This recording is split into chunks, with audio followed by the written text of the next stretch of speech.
Hi friends, ಮಿಲನ ಅಡಿಗೆ ಮನೆಗೆ ಸ್ವಾಗತ. ಇವತ್ತು ನಾವು ಸಬ್ಬಾಸಿಗೆ ಸೊಪ್ಪು, ಸಬ್ಸಿಗೆ ಅಂತಲೂ ಹೇಳ್ತಾರೆ, ನಾವು ಸಬ್ಬಾಸಿಗೆ ಸೊಪ್ಪು ಅಂತ ಹೇಳ್ತೀವಿ.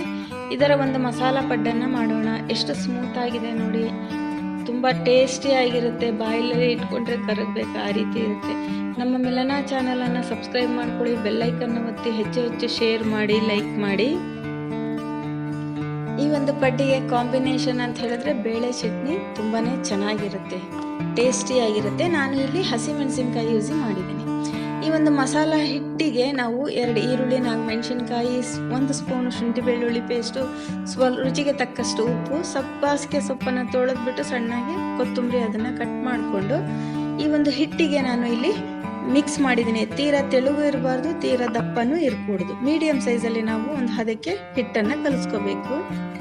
ನಾವು ಇದಕ್ಕೆ ಕರಿಬೇವು ಮತ್ತು ಪುದೀನಾನು ಕೂಡ ಮಿಕ್ಸಿ ಮಾಡಿಕೊಂಡು ನಾವು ಹಾಕ್ಕೋಬೋದು, ಚೆನ್ನಾಗಿರುತ್ತೆ ಟೇಸ್ಟು. ನೋಡಿ, ಇವಾಗ ಪಡ್ಡೆ ಹಂಚನ್ನು ಒಲೆ ಮೇಲೆ ಇಟ್ಟಿದ್ದೀನಿ. ತಳ ಎಲ್ಲ ಒಂದೇ ಲೆವೆಲಲ್ಲಿ ಇದೆ, ಚೆನ್ನಾಗಿ ಬೇಯುತ್ತೆ. ಆವಾಗ ಸ್ವಲ್ಪ ಎಣ್ಣೆಯನ್ನು ಹಾಕಿಬಿಟ್ಟು ಸ್ವಲ್ಪ ನೀರನ್ನು ಚಿಮ್ಸಿದ್ರೆ ನಾವು ಹಿಟ್ಟು ಹಾಕಿದ ಮೇಲೆ ಪಡ್ಡು ಲೂಸಾಗಿ ಅಂತ ಹೇಳಿದ್ರೆ ಸ್ಟಿಕಾನ್ ಆಗದಲ್ಲೇ ಬರುತ್ತೆ ಚೆನ್ನಾಗಿ.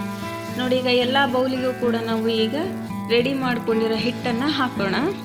ಹಾಕಿಬಿಟ್ಟು ನಾವು ಅದ್ರ ಮೇಲೆ ಒಂದು ಪ್ಲೇಟನ್ನು ಮುಚ್ಚಿದರೆ ಆ ಹಬೆಯಲ್ಲಿ ಇಡ್ಲಿ ಯಾವ ರೀತಿ ಬೇಯುತ್ತೋ ಅದೇ ರೀತಿ ಈ ಒಂದು ಪಡ್ಡು ಕೂಡ ಅಲ್ಲಿ ಚೆನ್ನಾಗಿ ಹಬೆಯಲ್ಲೇ ಬೇಯ್ಕೊಳ್ಳುತ್ತೆ.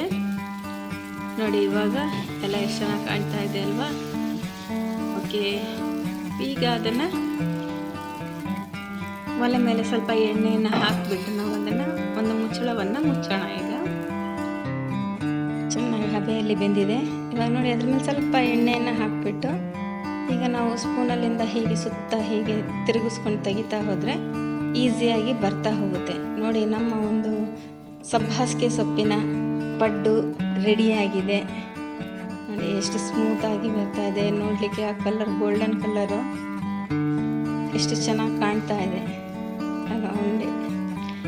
ನೋಡಿ, ಎಷ್ಟು ಚೆನ್ನಾಗಿ ಗೋಲ್ಡನ್ ಬ್ರೌನಲ್ಲಿ ಹೇಗೆ ಚೆನ್ನಾಗಿ ಕಾಣ್ತಾ ಇದೆ ಅಲ್ವಾ? ಇದರಲ್ಲಿ ಖಾರ ಎಲ್ಲ ರುಬ್ಬಿ ಹಾಕಿರೋದ್ರಿಂದ ಮಕ್ಕಳು ಹಾಗೇ ಕೂಡ ತಿನ್ಬೋದು. ನೋಡಿ, ನಮ್ಮ ಸಬ್ಬಾಸಿಗೆ ಸೊಪ್ಪಿನ ಪಡ್ಡು ರೆಡಿಯಾಗಿದೆ, ಸ್ಮೂತಾಗಿದೆ. ನೀವು ಮನೆಯಲ್ಲಿ ಮಾಡಿ ಹೇಗಿದೆ ಅಂತ ಕಮೆಂಟ್ ಬಾಕ್ಸಲ್ಲಿ ತಿಳಿಸಿ. Thank you.